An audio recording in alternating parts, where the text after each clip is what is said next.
አኮኩሉ ፋሚሊ የመረጃ የምክርና የአውታረ መረብ መድረክ ነው።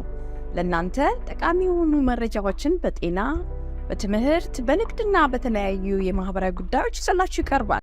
ትሬጀሪ ዲፓርትመንት አዲስ ህግ እያወጣ ነው። የሚያወጣው ህግ ደግሞ ብዙዎቹን የሚጎዳው በዚያ ሀገር በህገ ወጥ መልኩ የሚኖሩትን ነው። ግብር ይከፍላሉ። ስራ የሚሰሩበትን ግብር ከከፈሉ በኋላ በየአመቱ ይመለስላቸው ነበር። ግን አሁን ይሄ እንዳይመለስ የትሬጀሪ ዲፓርትመንት ወይም ገንዘብ ሚኒስቴር ህግ እያወጣ ነው። ህጉ ተግባራዊ የሚሆነው በጃንዋሪ 1 2026 ነው፣ በሚቀጥለው የፈረንጆቹ አዲስ ዓመት።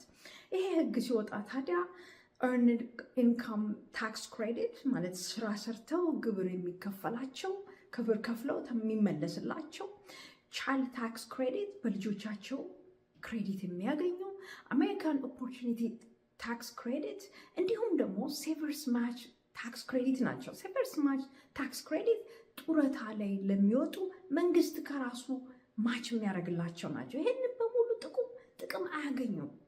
ይሄ ህግ ሲወጣ ጠቅላላ ጉዳቱን የሚያደርሰው በቲፒኤስ በቴምፖራሪ ፕሮቴክቲቭ ስታተስ በዚህ ሀገር ሲኖሩ እየሰሩ ግብር እየከፈሉ ሲኖሩ የነበሩትን፣ በዳካ ቻይልድሁድ ድሪመርስ በልጅነታቸው መጥተው በዚህ ሀገር ለረዥም ዘመን በህይወታቸው ሙሉ ሲኖሩ የነበሩ ግብር ሲከፍሉ የነበሩ፣ እንዲሁም ደግሞ በስቱደንት ቪዛ እዚህ ሀገር መጥተው ትምህርታቸውን እየተማሩ ግብር ሲከፍሉ የነበሩ፣ ፎሬን ወርከርስ ከውጭ ሀገር መጥተው እዚህ ሀገር እየኖሩ ግብር ሲከፍሉ የነበሩ፣ እነዚህን ሁሉ ይጎዳል።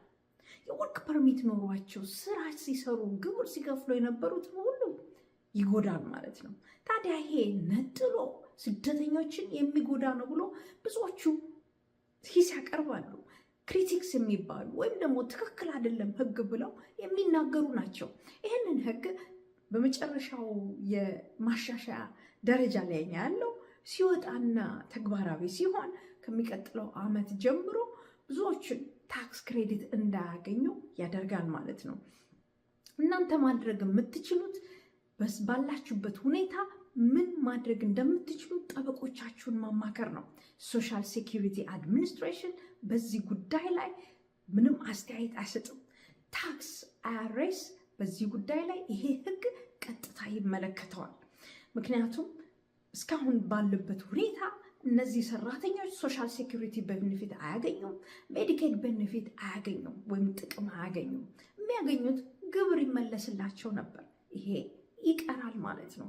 ለማንኛውም ሊንኩም በዩቲዩብ ኮሜንት አስቀምጥላችኋለሁ። መልካም ጊዜ። ዌብሳይታችንን akolkuluFamily.com ይጎብኙ። በሶሻል ሚዲያም ከተሉን። አኮኩሉ ፋሚሊ